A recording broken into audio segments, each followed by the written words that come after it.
Well, I can't say I fully understood it all, but I hope with time I'll hear it again and understand it better. So thank you to all my speakers. Can we now have a lively discussion, please? And there are microphones on both sides of the hall, and I can see Ibu Versis already champing at the bit to get going. Well, with all these brilliant pharmacologists available, I can't resist. PDE5 inhibitors and the utility in overactive bladder. Based on the mechanism of action, would you say that the 4 against the 5 might be preferable or otherwise? So PDE4 inhibitor versus a 5 inhibitor? Well, it might very well work, but there are no real clinical trials to base that on. It's a speculation. I think that it's the same thing. If you can demonstrate that the drug inhibits afferent activity, and you can do that with PDE4, you can also expect it to have some effect in OAB treatments, because all these drugs are effective to a certain level. In most clinical trials, with antimuscarinics, with beta-3 agonists, you have a 70% efficacy rate in the clinical trials, but you have 40 to 50% placebo effect. So, I mean, everything we have been discussing now, and also this an interesting model that Chris discussed, we come to this guidelines versus individual treatment. I mean, you are standing with a patient and you have to treat that patient. And I think, as a pharmacologist, that a good doctor and a bad drug is better than a bad doctor and a good drug. So all these calculations are set aside if you take into consideration the patient-doctor interaction. Mrs. Chairperson, can I ask a question? I'm a chairman, as in woman, and to be a man. I'm not a chair or a chairperson. Yes, you can ask Ibu a question. Ibu, one thing we didn't turn the tables now. One thing which you didn't mention is capsaicin and racinophrotoxin, which have a predominantly sensory effect, can cause retention without affecting the detrusor muscle. Now, you've done a lot of work with racinophrotoxin. Where are we with that? In progress. No, the drug is very unstable, and the issues are to do with stability and being able to have it in a form that you could transport. Individuals could do the studies, because if they mix it up and instill it straight away, it's fine. But from a commercial point of view, that's not possible at the moment. The reason I'm asking is that basically, if you like, it's proof of concept of this approach, that sensory mechanisms are predominant. Is that fair? My own view, absolutely. And there's been some data more recently done with radiofrequency ablation of the trigone, just the trigone, and seems to have efficacy on overactive bladder for 18 months at median. So I'm finding it difficult to understand how it would not be just the bladder base versus the rest of the bladder, and that's, after all, where the vast majority of the sensory afferents are, specifically the C fibers. Yes, I've just reviewed that paper, and it was very interesting. It certainly raised to me the past history of using injection of phenol, which also seemed to work. Yeah, well, we should consider that capsaicin and racinophrotoxin are agonists at the TRPV1 receptor, and they not only stimulate the receptor, they more or less kill the nerve. So this is, in the long run, a very questionable therapy. So that's also the reason why you have tried, the drug industry tried to get TRPV1 antagonists, small molecules that actually could do the job of inhibiting afferent activity, but at the same time not destroy the nerve function. Well, I'd take an issue with you there. If you put a TRPV1 agonist into the spinal cord or on the dorsal root ganglia, you will kill the nerve.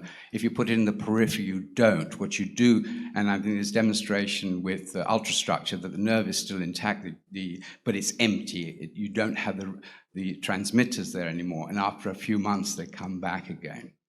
Yeah, as far as the antagonists are concerned, as you pointed out in previous lectures at this meeting, you have all sorts of side effect problems. So I think the utility there is somewhat limited because you have effects on the heart as well as the thermoregulatory centers.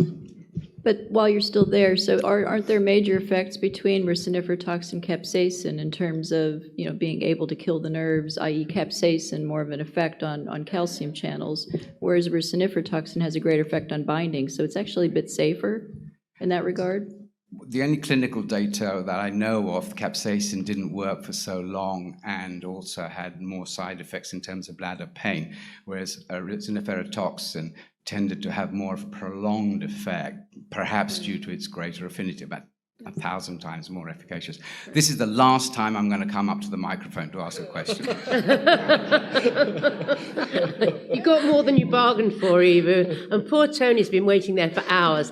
Tony, over to you. Just a general question, and probably for Carl-Erik. You mentioned that you went to an astounding workshop on PD5 inhibitors and activators of cellular guanylate cyclase. Could you just espouse on what you think might be uses for these activators? Well, you were the chairman of that, so it's better that you summarize what you think. No, your opinion is greatly held. No, I think that we still have some mechanism and effects that we haven't clarified with the PD5 inhibitors, and we still don't know exactly what they are doing and what is the potential.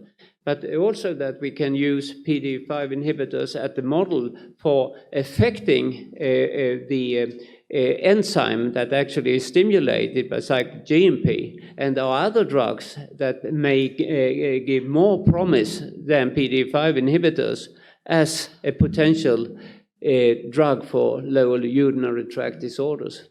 And as Lori mentioned in her talk, these free radical scavengers might be quite effective, for example, in preventing damage to, say, the effects that PD5 could have. Well, I am a little afraid of all these drugs that are said to scavenge free radicals, the antioxidants that have been used now for I don't know how many years with the hope that you can prevent not only aging but also get a lot of effects on different types of disorders. And it's fair to say that there is no clinical trial that clinically proves that any antioxidant actually can improve. That doesn't take away the potential, as Lori pointed out. But at the moment, none of these drugs, which are consumed in a large amount to enormous sums of money, that they actually have anything that improves the situation. Last thing, and I promise to sit down. What would you consider to be an adverse effect or response to, what would you consider to be adverse effects to free radical scavengers? Adverse effects? What would you consider to be consequences to using free radical scavengers? Yeah, well, the consequences of free radicals, we all know, they contribute to negative effects on cell function. That's no question about that. Oh, no. But what I'm saying is, if you give a free radical scavenger that's targeted to a mitochondria, fine, you'll get rid of superoxide, and that's a good thing. But what would be some adverse effects to giving this therapy?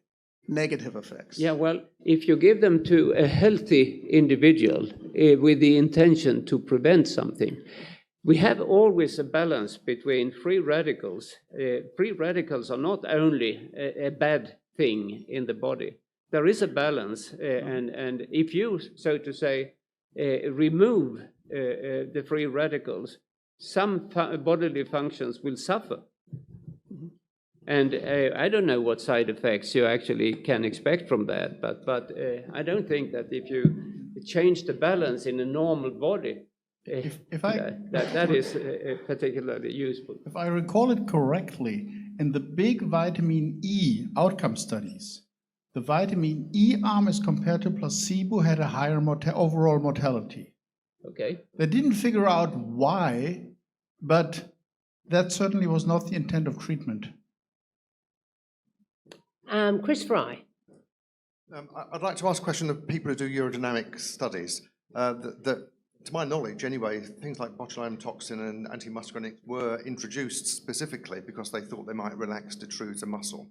So no matter what they're thought about today, Karl-Erik, you think they might affect afferent activity, that was the original rationale for their introduction. And they do. Yeah, I'm sure they do, yes. So the question is that with respect to antimuscarinics, then there's no doubt that the M3 receptor is the one that's dominant in the detrusor. Whereas if you look at the urothelium, then M2 is equally effective as M3 is affecting ATP release, and so the sensory mechanism. So the first question is, in your experience, do you think M3 selective antimuscarinics are better than mixed antimuscarinics in their action? It might give you a clue of where they have their primary effect. So what do you think about the relative effectiveness of these two classes of antimuscarinics?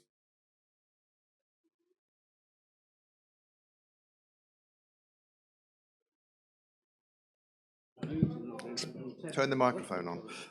You have to start again, Karl-Erik. Yep. Yeah, we can always, by using different methods, looking at the morphology and so on, and the distribution of receptors, try to deduce how important they are. But if we look at the final clinical outcome, actually you find very little differences in efficacy between the antimuscarinics, whatever profile they have. Okay, so that would imply that the site of action is at a more unselective site, such as the afferent mechanism, compared to the more selective site, which is the detrusor muscle. Yeah, but can you actually say tolterodine has effects on all the muscarinic receptors? Darifenazine is a selective M3 antagonist. It's very clear from experimental work, isn't it? Yeah, well, from a clinical point of view, okay, tolterodine seems to be the better drug, since there are so many other negative effects with darifenazine, with, for example, the obstipation and so on. All right. But I think it's interesting experimentally to find out the distribution of receptors and speculate on what these receptors do where they are. But these are pieces in a puzzle. Second question about Botox. Botox then will reduce transmitter release from efferent fibers, and that was why it was introduced. Yeah, but if it were to act on the urothelium, you thought it might have more consequences on filling rather than voiding. So as a urodynamicist, or people who do urodynamics, is onabotulinum toxin better at improving voiding symptoms or storage symptoms? Well, you should be able to. Okay, I mean, you can answer all questions. Yeah. I won't do I mean, Chris, you raise a good point. I mean, I'm just a humble clinician. You guys are the brainy people. No, I'm just a humble scientist, but I want to know how to translate all right, it. we're all humble. No, I mean, I'm not humble. I don't feel humble. I mean, the first thing that strikes me is receptor density doesn't necessarily equate with function. I'm sure you guys are always... So where's the site of action, is the question. Okay. The next point is that you mentioned urodynamics, and that's a traditional view that one's treating detrusor overactivity. If you look at the data, for instance, from Eric Rovner, you mentioned onabotulinum toxin, urodynamic diagnosis had no impact on outcome in OAB patients, point one.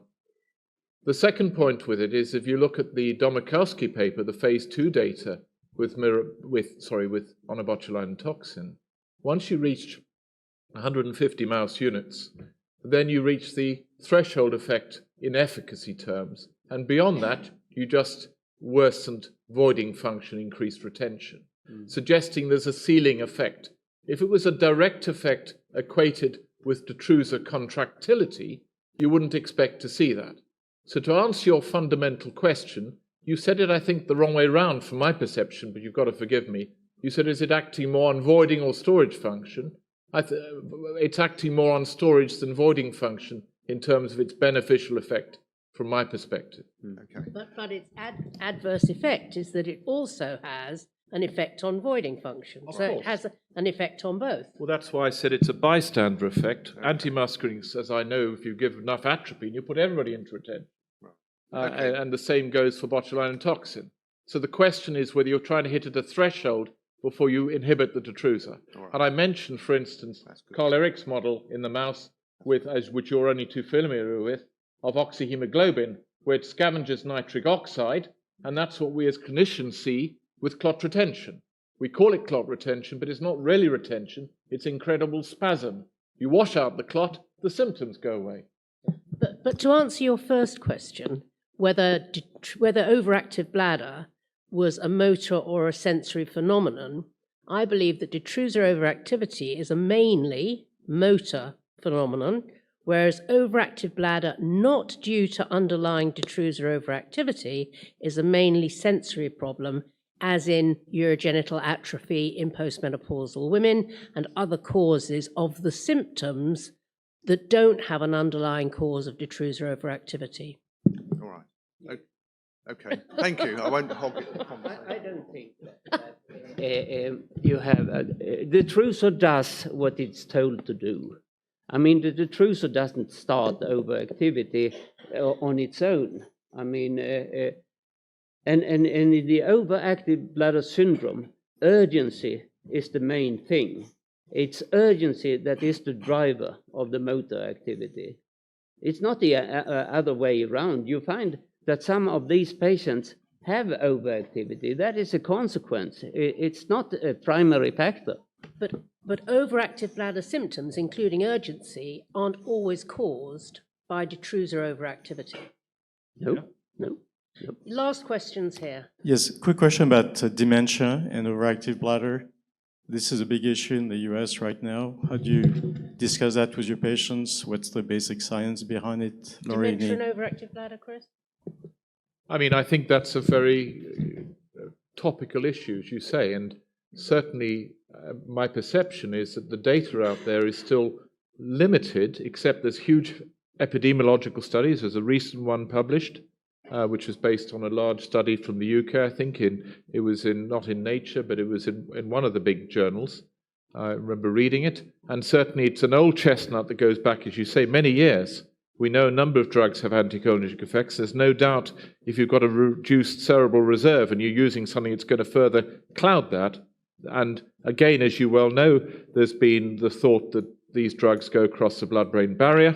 There were some initial studies with Gary Kay and so on, which were small, dirty studies against oxybutynin, which, if you like, is the worst drug.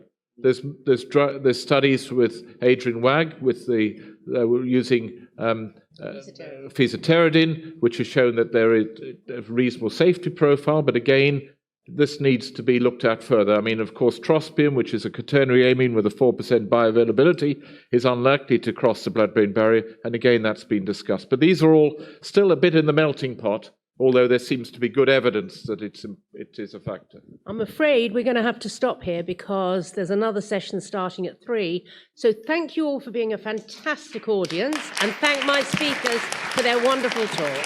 Thank you very much indeed.